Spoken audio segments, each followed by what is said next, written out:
দেশের এই মান্দারিতে ফুটবল টুর্নামেন্টের আয়োজন করেছেন, যিনি গণাঙ্গনের নেতৃত্ব দিয়ে দেশ স্বাধীন করেছেন।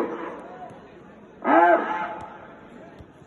শহীদ রাষ্ট্রপতি জিয়া রহমানের সেই নেতৃত্ব, তাই বলব শহীদ রাষ্ট্রপতি জিয়া রহমান এবং সেই সরকার 1971 সালে বাংলাদেশের এই মুক্তিযুদ্ধের সময় ফুটবল ক্লাবের একটি বিরাট অংশগ্রহণ ছিল, যারা বাংলাদেশ স্বাধীনতা যুদ্ধকালীন সময়ে ফুটবল খেলে বাংলাদেশের মুক্তিযোদ্ধাদের জন্য ফান্ড কালেকশন করেছিলেন।